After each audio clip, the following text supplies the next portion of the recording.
Hello bakers, I'm Chef Colette, your host and baking expert. If you're watching on the replay, which you probably are if you're seeing this, thank you so much. And now we'll move on to the show, and we're going to get started with the results from the poll that I posted yesterday about what is your favorite thing about baking. So please welcome, get settled. If you have something to take notes with, that's great, or maybe your phones, whatever. I have a great show planned for you today. So first, let's start off with our poll results. So as I said, my question was, what is your favorite thing about baking? And I said, number one, escaping into the kitchen. 2, making people happy. 3, making sweet treats for your loved ones. 4, creating signature bakes with great flavors and stylish presentations. Being artistic. 5 was being artistic, challenging yourself by learning and mastering new techniques. And 6 was the science, understanding how ingredients work, how they function, and how they work together. So that was the poll, and here's the results. So if you're interested in taking the poll, you can go back to yesterday's posts and just fill it out. I'm really curious because it really helps me drive content for the show and figure out, because it's all about you, my bakers, my audience. And so, the more I know what drives your baking ambitions, the better I can plan. So Salty Sweet Bake said, all of the above. And Chef Regina said, can I choose all 6? And I replied to her, absolutely you can. And then she had another question, which we're going to take in just a second. And then La Cucinera Hermosa said, to escape from the world and to be in my own little world. And I just love that, because don't you bakers love getting lost in the kitchen and lost in your baking? That's part of the premise for the show. If I can answer your baking questions, I get you back into the kitchen and off the deep dive that is the internet. Nothing wrong with the internet. It's a great tool, but it's very easy to get lost. Better to be lost in the kitchen creating instead of getting lost on the internet. And then Benelli 9231 said 2, 3, and 5. And then a lovely shout out to the Craftsy class, French Miniature Desserts. That's the one where I teach macarons. So that was really, really a nice shout out. And then Island Bound 29 said 1, 2, 3. JGF 111 said all of them. And Ryan Quist said all of the above, and then followed with a question. So I'm going to answer that question. It's Run Quist. I need my glasses. That's what I need. All right, so that's the results so far from the poll. As I said, go back and take the poll. I'd love to see what makes your baking lives tick. All right, so let's go to Chef Regina's question. She had a question about the percentage of cocoa butter when piping chocolate to make it more fluid. So just to put everybody into the picture, a big part of a pastry chef's life can be piping, depending on where they're niching. And oftentimes we're called to pipe on cakes, sometimes in piping on plates, like for a plated dessert, and often we pipe in chocolate. Well, instead of adding cocoa butter to melted chocolate, I would recommend, Regina, finding that perfect chocolate, the one that when you melt it, it has a high enough cocoa butter content or cacao content that it's just naturally fluid. Because the more you dilute the chocolate with cocoa butter, the less chance it will have of setting up. So that's why I recommend find that favorite, whether it's Calabo 811 whether it's Ghirardelli, 60% cacao. Find that one that works for you and stick with it. So then Run Quist, the next question that came in was, what's the difference between a chiffon cake and a sponge cake? Now, the difference between a chiffon cake and a sponge cake is that a chiffon cake always has vegetable oil in it. And the chiffon cake has a base in which the dry ingredients, part of the sugar, and the flour are added to the eggs, added to the flavorings, and there's vegetable oil in there. Now, I won't go off the rails, though I could. Chiffon cake was created in Los Angeles. It should be the city's dessert, or definitely, I don't know what the state dessert of California is, but it should be chiffon cake because it's our cake. Represent totally chiffon cake. So that's the difference. A sponge cake may have added fat, but it's usually melted or clarified butter. But a chiffon cake always has vegetable oil. Clear vegetable oil like a canola, like a vegetable oil, canola, corn, safflower, any of those. Nothing that's strong flavored like olive, usually a lighter, neutral, hello, that's the word I'm looking for, neutral oil. Okay, so great question. And then let's see, what else do we have for today? Chocolate, yes, JGF111 asked about chocolate paste. Okay, all right, my bakers. So chocolate paste, what is chocolate paste? We know what almond paste is. We know what hazelnut paste and pistachio paste are. And Lord knows we know all about Nutella. But what is this chocolate paste? Well, as I was researching JGF111's question, I felt like I was unicorn hunting because there's not really a product you can buy. I found one. It was like a Nutella without the hazelnut. And then it came through, I answer questions for Craftsy.com. You all know I have classes on Craftsy.com, all sorts of pastry classes on Craftsy, but I also work for their customer service department answering baking questions. And I know you're not surprised because it's totally my jam. And that came across Craftsy about this chocolate paste. So in a nutshell, I am going to create our own DoughDr chocolate paste recipe because there are icings or frostings and some cake recipes that call for it. And I'm going to ask JGF111 if you're on the show, if you could DM me that chocolate cake you referenced with the chocolate paste in there. I would love to see that recipe. I've seen it in, like I said, frosting recipes.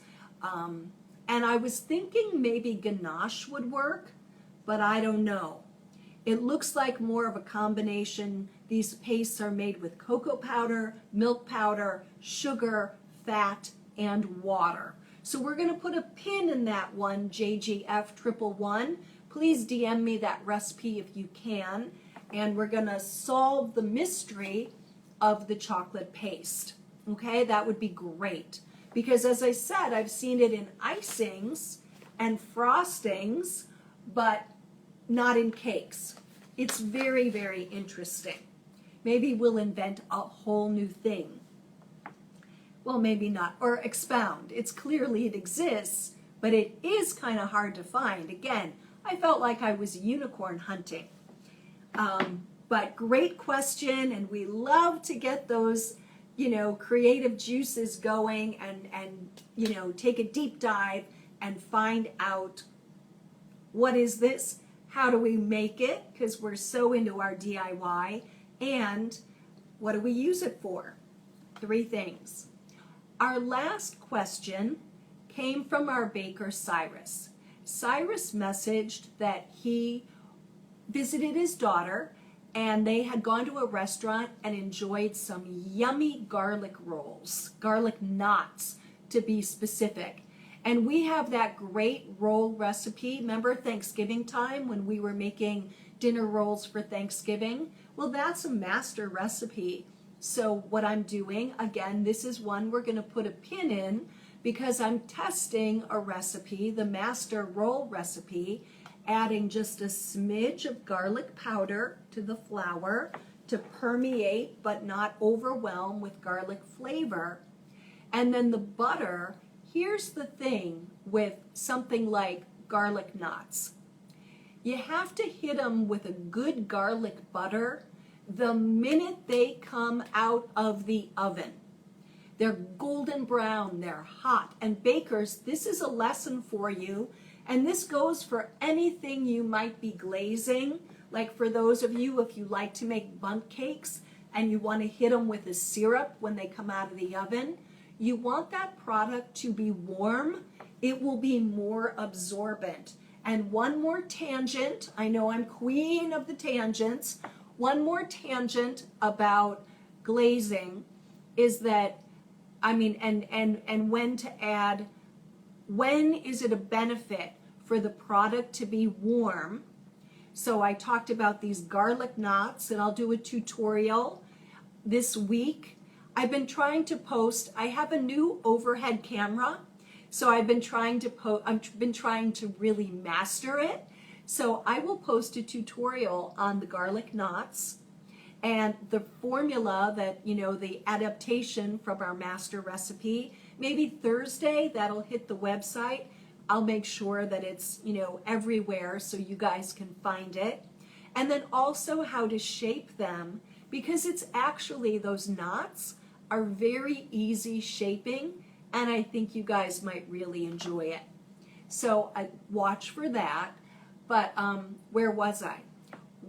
If any of you make pâte à choux, like eclairs or cream puffs, when you add the eggs to the flour mixture that's in your mixer, make sure that that's still warm, that the flour mixture is still, it's not super hot. We don't want to cook the eggs, but way back in the day, I remember teaching, and the train of thought was that when you make a pâte à choux, it should be cool. But actually, if that mixture is a little warm, just like brushing the garlic butter on the garlic knots, just by hitting like a cake with a nice syrup when it's warm, something like a bundt cake, not cake layers for like a buttercream cake, they can be cold. But again, something like a pound cake or a bundt cake, you want it to be a little warm because it's going to accept the syrup and the flavors, and then the eggs, in the case of the pâte à choux, so much more readily. It won't be stiff, it won't be cold. All right, so there's your temperature lesson for today. We almost always have a temperature lesson. So, JGF 111, we're putting a pin in chocolate paste, and then more about that next week. And then Cyrus, our baker Cyrus, I'm testing, and I'm not, right here, I am testing the garlic dot no, oh my God, I'm testing the garlic knot dough as we are live. So, all right, okay. Oh, one more question came in right at the top of the hour, right before I hit the live button. This was from our baker AC 1353. They are a high altitude. Baker, and so high altitude question. Actually, it was more of a general question from AC 1353. So you can always send me a specific question, But for those of you baking at high altitude, I have a book recommendation. As a matter of fact, this book, and I know it's going to be backwards because it's Instagram, but this book is called Pie in the Sky, and this is basically the High Altitude Baking Bible. It was written actually in 2006. It's been updated by a really legendary baker from back in the day. Her name is Susan Purdy, and she wrote a couple really good, solid books, one on pies, and then this one, High Altitude, just, again, it's called Pie in the Sky, and it's available on Amazon. So for those of you at high altitude, you just absolutely have to have this in your library. So again, AC 1353, I have a book recommendation for you, but hit me with more specific questions about high altitude and I can pinpoint for you. When we bake at high altitude, bakers, for those of you who are at sea level, like me, we have to make changes. It can be quite challenging. All right. Oh, and one more question. This was from our baker Cyrus, and he asked, when you're making, and this is called a diplomat cream, it's pastry cream and whipped cream put together. When is the best time to add them? Well, what you want to do, it's not when, it's how. So the problem is, we all know pastry cream sets up to like a really pudding-like consistency.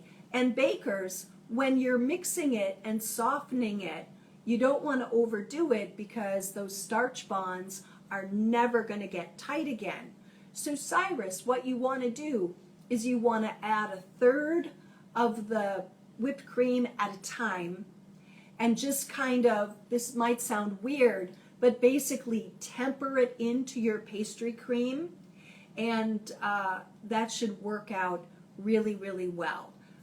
I would, you can use a whisk or you can use a spatula, but by getting it in thirds seems to work better than lumping the two together. That's just, and trying to mix it, that's just a hot mess. And bakers, just so you're in the know, because I just dropped this term tempering, which is usually in baking, we think about that for temperature, but tempering can also be used for texture. And so that's a cool thing for you all to know, because again, it's that notch up. You know, we always, what do we say? The more we know, the better we bake. So that's it. Great questions today. I really appreciate it. Before I go into, oh, great, AC, I see you. That's awesome. Pie in the Sky. And you can probably find it if you're, I know it's on Amazon because I checked before I started the show, because I never want to steer you wrong, my bakers. All right, let me just check for questions before we get into demo. Remember, a few weeks back, our baker Patty had some tart dough questions, and we just had like a mind meld, and that was really well received by you all, to do a series on tarts, tart shells, and what tart shell goes with what filling. And so we're going to start that series today, and we're going to make a sweet dough. And I'm going to encourage you guys to make the sweet dough over the week and freeze it, and maybe we can do our first DoughDr bake-along, and then tag me in the photos, and maybe I can even like show everybody. It would be so super cool. And our first tart using our sweet dough, Mother's Day is right around the corner, is going to be a strawberry cream cheese tart. Kissed, mwah, kissed with lemon. So because strawberry and lemon go so well together. So that's what we're going to do.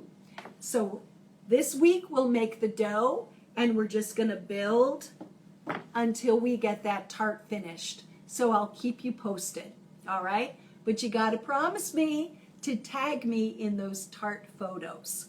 All right, let me check for questions. I'm getting some happy, no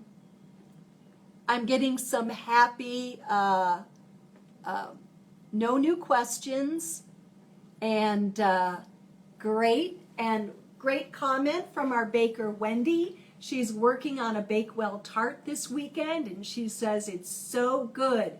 And a Bakewell tart, if for those of you who might not know, is very similar. It uses the same type of crust, and then it is filled with an almond filling.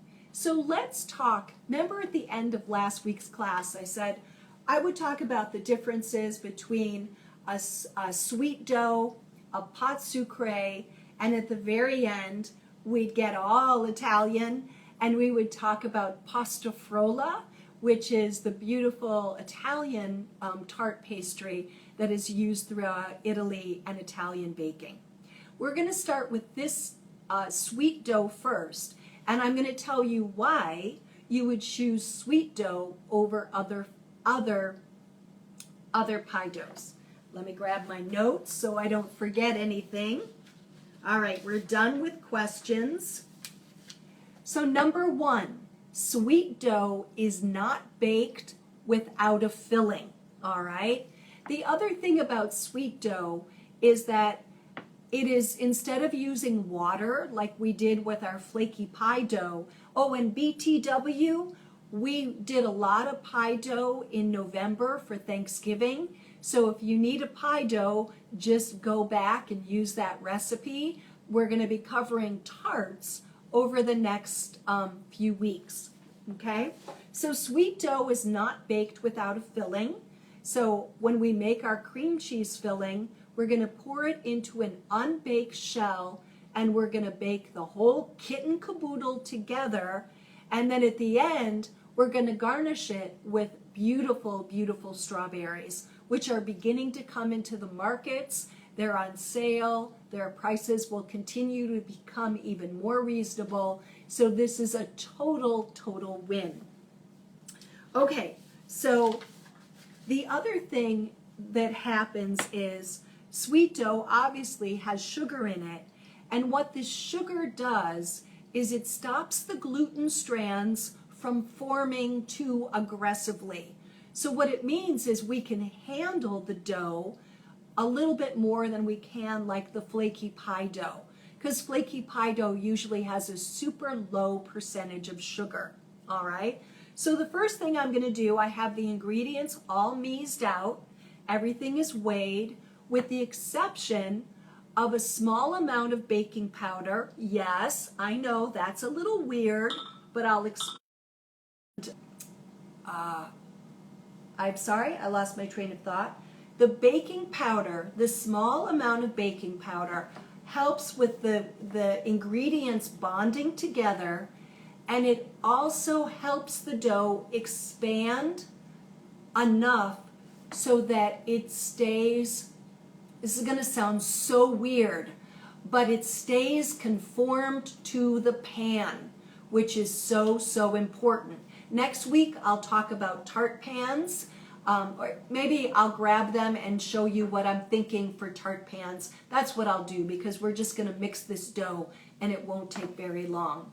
Also, the protein in the egg helps everything bond together, so we have a dough that bakes, the bottom bakes nice and dry, and it holds together without being tough. So this is a winner, and I don't think I've missed anything about it. So we can handle this dough with ease. We can bake it without pre-baking it, which we'll cover in later weeks. So this is like our Tarts 101. All right? It's great. All right, now what I'm going to do is I have all-purpose flour right here. I have sugar, and then in this little dish, I have a 1/4 teaspoon baking powder and a 1/4 teaspoon of salt.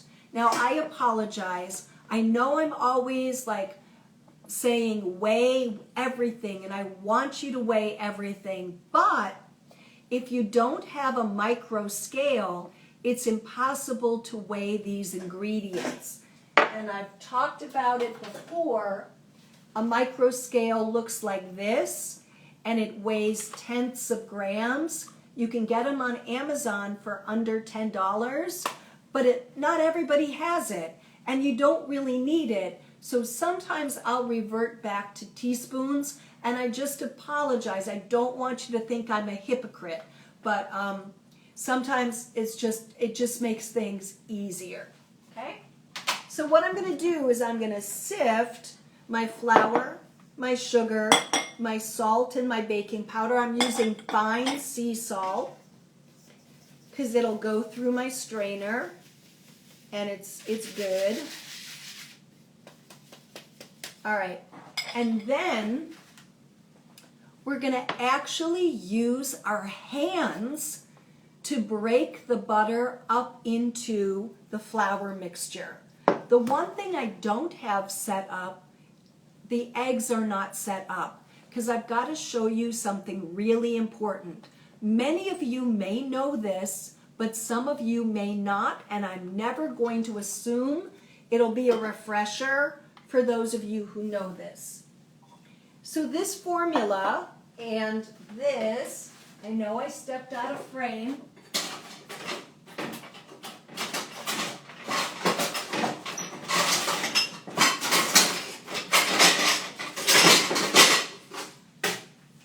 Yes, I'm still alive. Woo!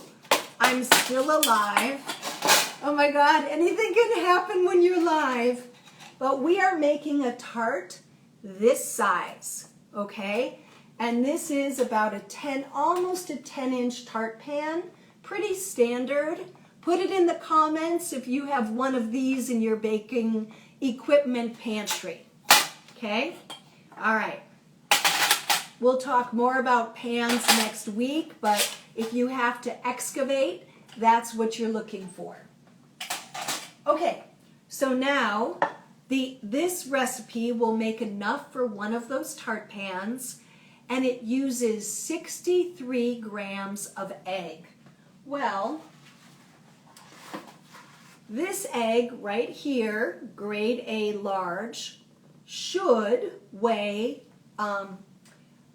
50 grams. Well, how am I going to get the 13 grams, the other 13 grams? Well, what I'm going to do is I'm going to take an egg and crack it into my little measuring cup here. And then I'm going to actually grab a fork and I'm going to beat the heck out of it until it is no longer snotty. And then I'm going to measure 13 grams. Well, you'll see what I do, okay? So there it is. It's really well beaten up, okay? Now, we can't guarantee that a large egg is going to weigh 50 grams. It's usually between 48 and 50, depending on the time of year, the breed of the hen, and what she's being fed. Those are 3 things we can't control, bakers, which is why we weigh. Remember, weighing makes things more accurate and contributes to those better baking outcomes. All right, so enough blah, blah, blah. Let's see what happens. So I have my container on my scale, and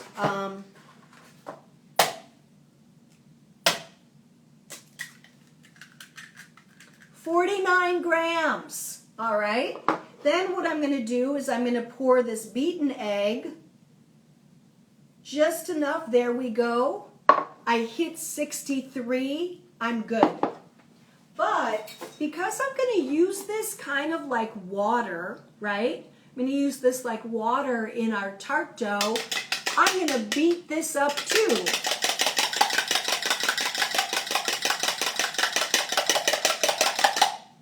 There.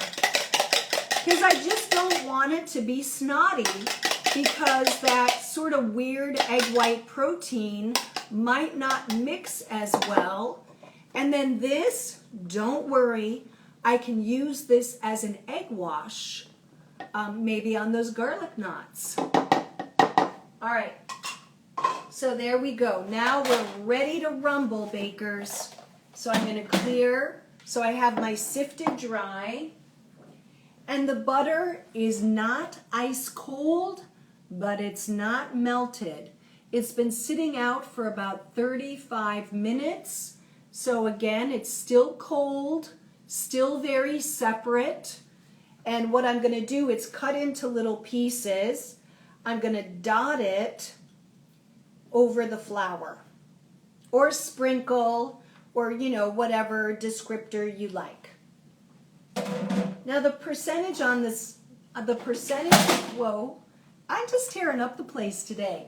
The percentage on this butter is actually 80%, so it should go pretty quickly. And I give you permission to get your little hands in there. You could use a bowl scraper. You could use a food processor and pulse this butter in. You could use a mixer, but we want this mixture to be sandy. For my macaron bakers, it should look like almond meal. So let's go. And if the butter is still cold, but not softened and not ice cold, it's cool.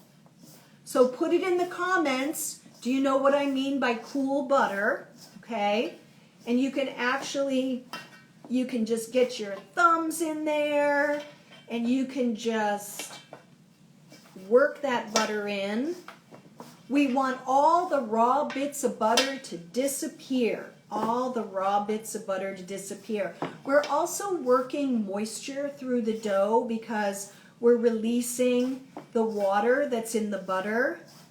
There's not a lot of water in butter, but there is a small percentage.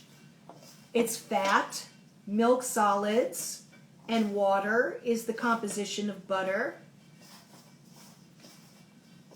If the butter softens, if it looks like your chocolate chip cookie butter, throw it in the fridge or make chocolate chip cookies and get fresh butter, because that's going to be a problem.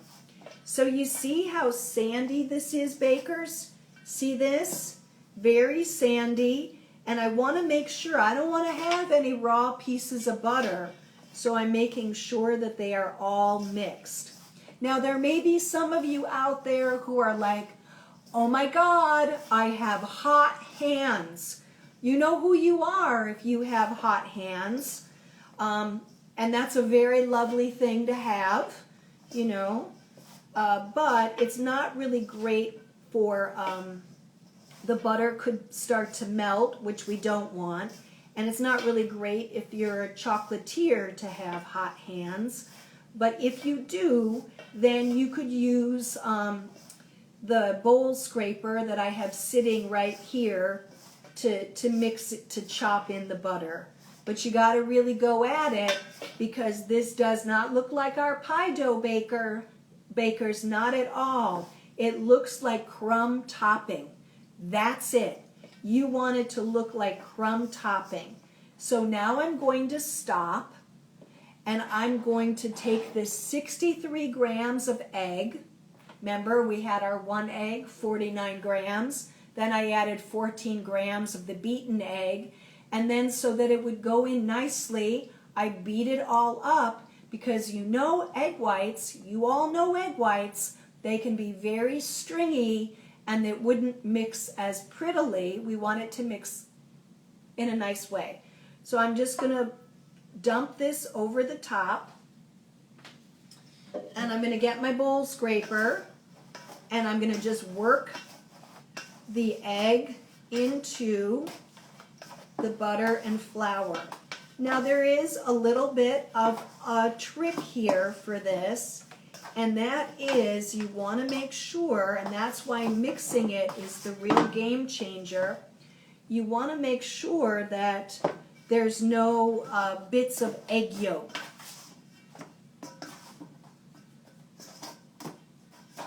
Okay.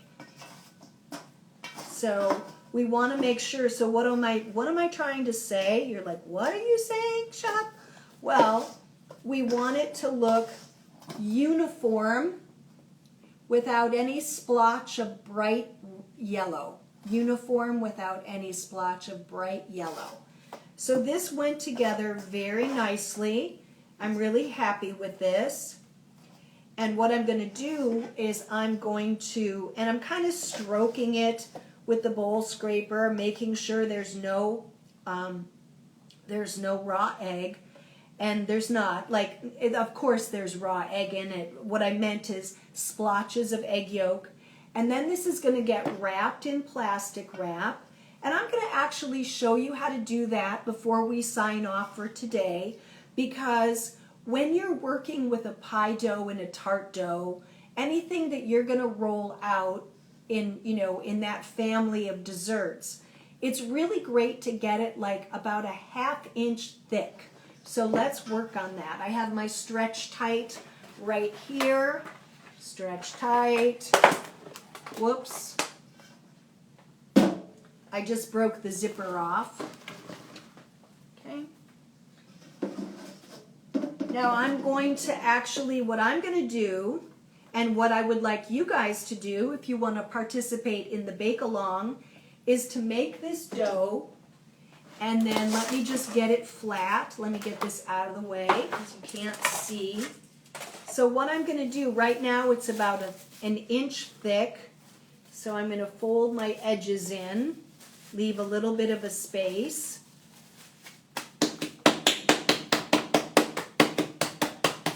Here we go. Just smack it. That's totally fine. Look at how pretty it is. And you can see that this is going to be enough dough for this pan without too much left over. All right? So that'll be kind of nice. It should fit together really, really well. So this is going to go, I'm going to chill this, and then when it's nice and cold, I'll throw it in the freezer. I could just throw it in the freezer. I'm just going to throw it in the freezer, and then I'll put it in a Ziploc bag. And then the way we thaw this is like Thursday or Friday, just put it in the refrigerator and we'll be ready to roll out the dough on Saturday. And you might even be queued up and ready to roll along with the demo, which would be super fun. All right, everyone, I can't thank you enough for joining me, and I've got to make sure there's no questions. I don't want to sign off. Nope, it looks good. It's so lovely to see you. Thank you for joining. This is part one of our tart series for spring, and our first tart is using sweet dough, and our eventual project will be a strawberry cream cheese tart. Ooh, Life of Irony. Oh, I'm so glad. Life of Irony says our master roll recipe was used at Easter and they loved it. Have a great weekend, everyone. Stay safe, and I'll see you next week right here at noon Pacific. Watch for the recipe to drop on the website Monday morning. Bye.